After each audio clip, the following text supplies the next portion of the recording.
ጤና ይስጥልን እንዴት ናችሁ? ባላችሁበት ሁሉ ሰላምታችን ይድረሳችሁ ብለናል። የሰዓቱን ዜና ይዘን ቀርበናል።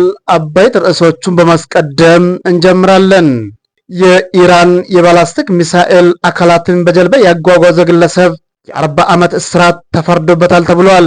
ዩክሬን ከአሜሪካ የረጅም ርቀት ሚሳኤል ሳታገኝ ቀርታለች ተብሏል። በሰፊው እንመለከታለን። አብራችሁን ቆዩ። ወደ ቀዳሚ መረጃችን ስናልፍ ኢራን የባላስቲክ ሚሳኤል አካላትን በጀልባ ያጓጓዘ ግለሰብ የ40 ዓመት እስራት ተፈረደበት። የአሳ ማጥመጃ ጀልባ በመጠቀም የባላስቲክ ሚሳኤል ክፍሎችን ከኢራን በየመን ወደሚገኙ የሁቲ አማጽያን ያጓጓዘ ግለሰብ አሜሪካ ውስጥ የ40 ዓመት እስራት ተፈርዶበታል ተብሏል። ፓኪስታናዊ መሐመድ ፓህላዋን በጥር 2016 ዓ.ም በቁጥጥር ስር የዋለው አሜሪካ በአረቢያን ባህር ላይ ባካሄደችው ወታደራዊ ዘመቻ ነው ተብሏል። በዚህ ዘመቻ 2 አሜሪካ ባህር ኃይል አባላት ሰጥመው ሕይወታቸው አልፏል ተብሏል። ፓህላዋን የሚመራው ቡድን የባላስቲክ ሚሳኤል የማስተላለፉ ተግባር ላይ በአሳ አጥማጅነት እንደሚሰሩ የተነገራቸው በማመን እንደሆነም መስክሯል። በወቅቱ የሁቲ አማጽያን በእስራኤል ላይ ተከታታይ የሚሳኤልና የድሮን ጥቃቶች እየተፈጸሙ ነበር ተብሏል። በጋዛ ለሚገኙ ፍልስጤማውያን ያላቸውን አጋርነት እንደሚያሳዩ በመግለጽ በጋዛ ለሚገኙ ፍልስጤማውያን ያላቸውን አጋርነት እንደሚያሳዩ በመግለጽ በቀይ ባህርና በኤደን ባህረ ሰላጤ ላይ ይንቀሳቀሱ በነበሩ ዓለም አቀፍ የንግድ መርከቦች ኢላማ አድርጓል ተብሏል። ኢራን የሁቲ አማጽያንን ታስታጥቃለች በሚል የሚቀርብባትን ክስ በተደጋጋሚ ውድቅ አድርጋለች ተብሏል።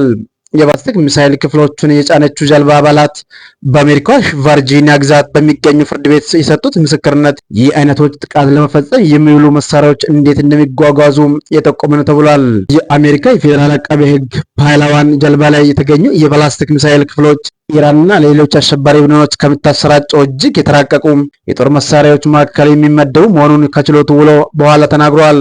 ሐሙስ ዕለት የቅጣት ውሳኔ የተሰማው የ49 ዓመቱ ፓኪስታናዊ በ5 ክሶች ወንጀለኛ ተብሏል።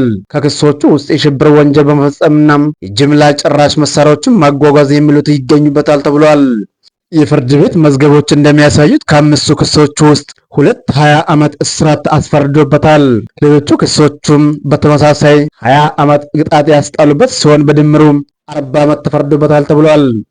በፍርድ ቤት የመሰከሩት 8 የባህር ጉዞ ሰራተኞች የኑስ በተባለችው ጀልባ ላይ የተጫኑት ትላልቅ ዕቃዎች ምን እንደሆኑ እንደማያውቁት ተናግሯል። ፓህላዋን ይህን ጉዞ ለማድረግ $33,374 እንደተከፈለውም አቃቤ ሕግ አስረድተዋል። አብሮት እንዲሰሩ የቀጠራቸው ከ10 በላይ ፓኪስታውያን ስራ ፍለጋ ወደ ኢራን ድንበር የተጓዙ ናቸው ተብሏል። ጉዞ የኑስና ሻሃብ መርካዚ በተባሉ 2 ኢራናውያን ወንድማማቾች በገንዘብ የሚደገፍና የሚቀናጅ ትልቅ ኦፕሬሽን አካል መሆኑን የአሜሪካ መከላከያ ሚኒስቴር ባወጣው መግለጫ አስታውቋል። ወንድማማቾቹ በኢራን እጅጉን ጠንካራ ከሆነው ሀገሪቱ እስላማዊ አብዮታዊ ዘብ ጋር ግንኙነት እንዳላቸው ጠቅሷል።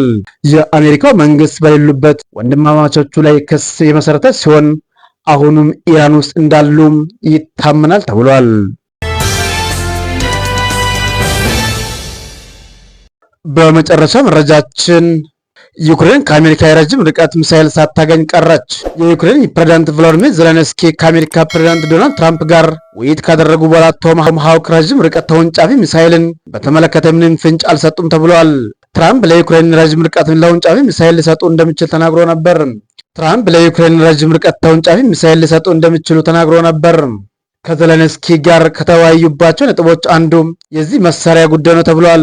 ሆኖም ግን መሳሪያው ለዩክሬን እንዲሰጥ ስለመስማማታቸው ለማወቅ አልተቻለም ተብሏል። ዜሌንስኪ መሳሪያውን ያገኙ አይመስልም። ትራምፕ አሁን ላይ መሳሪያውን ለዩክሬን ለመስጠት ዝግጁ እንዳልሆኑ ጠቁሟል ተብሏል።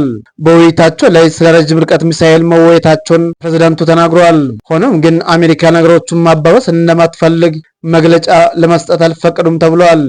ከውይይቱ በኋላ ዶናልድ ትራምፕ በማህበራዊ ሚዲያ ገጻቸው ላይ ዩክሬንና ሩሲያ ባሉበት ይቆሙ ሲሉ ጦርነቱ እንዲገታም አሳስቧል።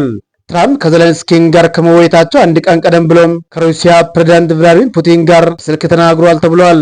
በቅርቡ 2 መሪዎቹ ሃንጋሪ ውስጥ ይገናኛሉ ተብሎ ይጠበቃል። ዜሌንስኪ ቶማሃውክ ረጅም ርቀት ተወንጫፊ ሚሳኤል እንዲሰጣቸው የሚፈልጉት የሩሲያን የኃይል አቅርቦት ለማዳከም ነው ተብሏል። ትራምፕ መሳሪያው ለዩክሬን ሊሰጥ እንደሚችል ቢጠቁሙም በዋይት ሃውስ ውይይት በግልጽ ቃል አልገቡም ተብሏል። ትራምፕ ሚሳኤል መላክ ጦርነቱን ማባበስ ቢሆንም ጉዳዩ ለውይይት ክፍት ነው ብለዋል። ቶማሃውክ ሳያስፈልግ ጦርነቱ በቅርቡ እናቆማለን ብዬ ተስፋ እናደርጋለን ሲሉም አክለዋል።